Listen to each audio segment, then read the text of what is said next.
Hi guys, hope everybody is doing well today. Today I'm going to show you some of the items I've picked up recently on my travels. These are mostly been swaps, but there's a couple of eBay purchases as well. So mostly swapsies.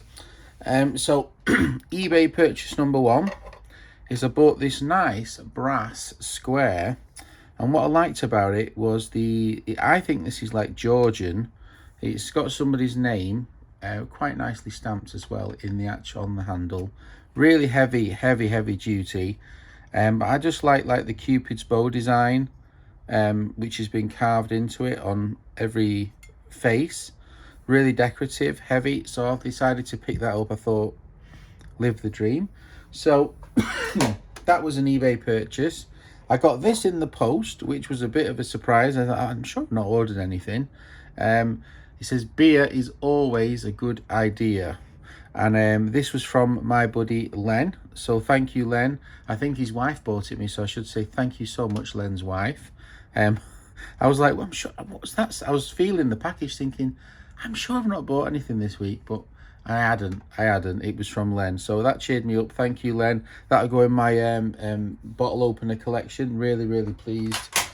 Say thank you to Mrs. Len.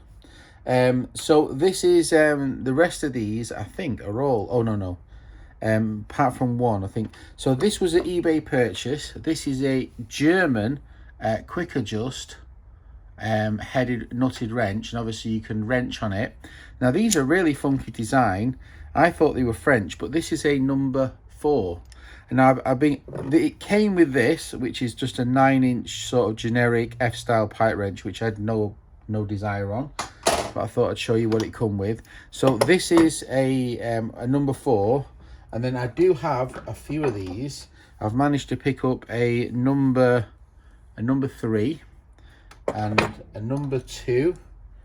And if you can make out the number two there, and then a number 1. So I'm not sure if there was a number 5 or a number 6. How big's the biggest one? Let's have a look. Where's me measure? There's a measure. So the biggest one I've got is 11, just under 11 inches, and then the weird size is 10 inches and 7 inches and 5.5. So I suppose it could be like a 14-inch one or 13-inch one. I'm not sure. So if anybody's ever seen a number 5 or has got a bigger one than 11 inches, I'd be really interested to see. So that was a funky purchase. I was pleased with that. Let's move them out of the way.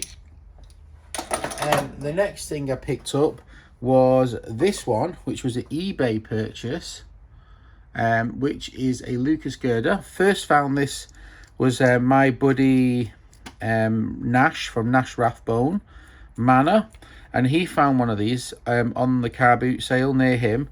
And if you open up the jaw, you can take away the pipe adjustment. You can see you can take it away and you can use it as a standard spanner. You see a lot of these, but it's got a hole where this was, so it's nice to actually have the jaw attachment. So that was an eBay purchase, and I managed to get a swap off my good friend John from Northern Ireland, and he swapped me this size. So I've actually managed to complete it now, which is always nice. There's 3 sizes: small, medium, large, 3, 4 and 6 inch.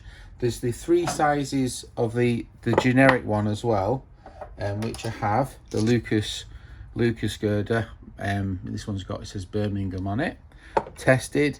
So you can see the 3 sizes and the full set. So that was really nice. So I was really pleased to pick up that. So thank you, John, for the swapsy. That came from John's pile, and those came from that. I'll set them aside. Now the next item was a swap with my friend Roger, and I got this absolutely beautiful Timmins wrench. This is an absolute stunner, and this is a very early wrench. Let me find you an advertisement for it.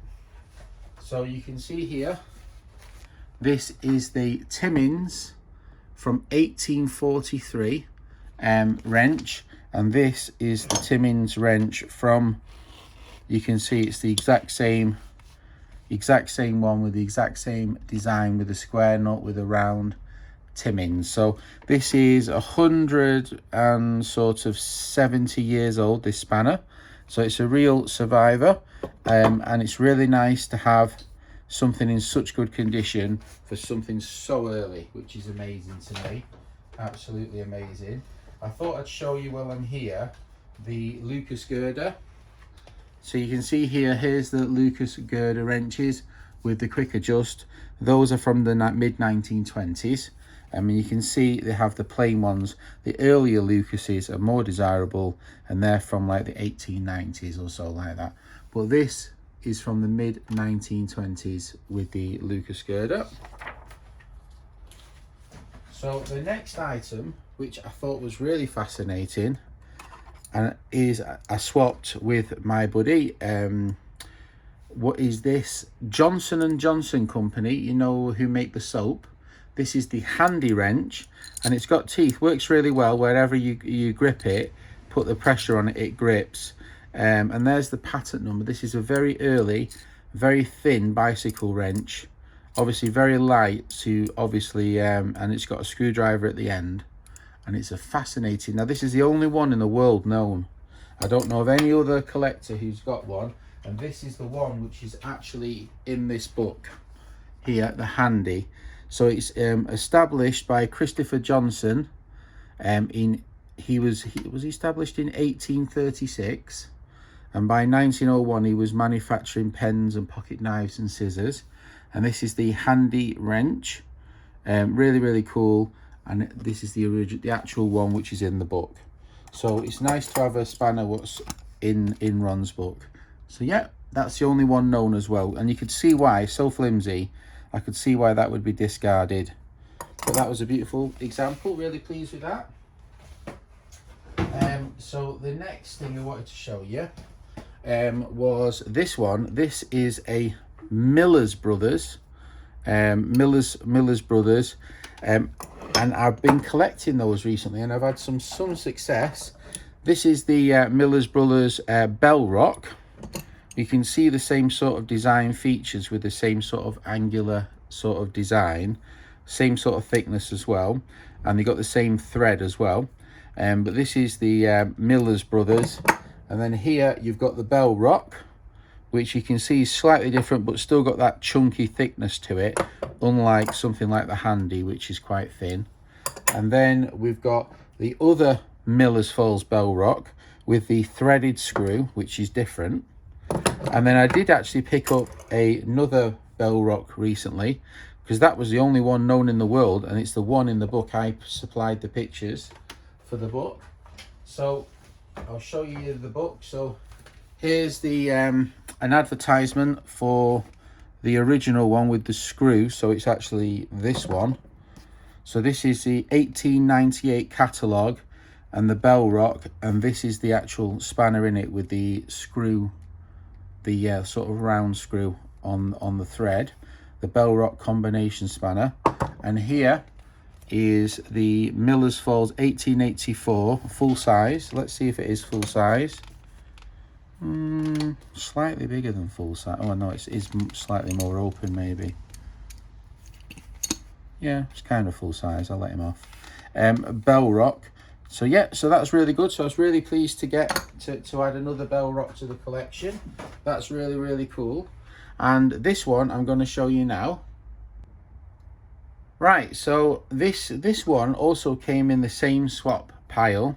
Now this is a cleft, and they are a sort of a nut, like a sort of a socket wrench, and they're French. This one is this one here, and they're circa 1910. And it's he did mention it was broke. I didn't realize it was quite that broke. It's missing the full head on that side. It's only got the straight side. So it's a bit of a Frankenstein, but yeah, that's a cleft spanner. So it's kind of cool to see that. So they're quite unusual and difficult to find. This is circa 1910, so that's a bit of fun. So that was joy. Now I did also get a couple of other spanners which I got off my friend John. So when I mentioned I picked up this Timmins, he said, I'm sure I've got a Timmins in bad condition somewhere. So this one is an 8-inch Timmins from 1840s. And this one here is Timmins. You can see on the writing Timmins there, just on the writing, but it's broken on the head. The head is bent back, and the handle is, well, this is what you'd expect an 1840s wrench to actually look like. You can see that that's the original timber as well, so that's exceptional. This is expected, really.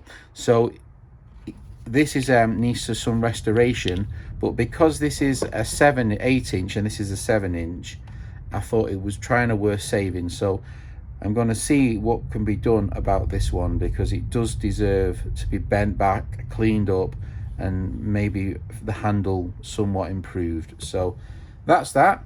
The next thing is an early British quick adjust spanner. You can see here, really funky design. And it's obviously, you can move the screw from it to make the quick adjust, and then you can adjust the screw back in for the fine adjustment. Pipe wrench. I'll see if I can find the advert for you, one sec.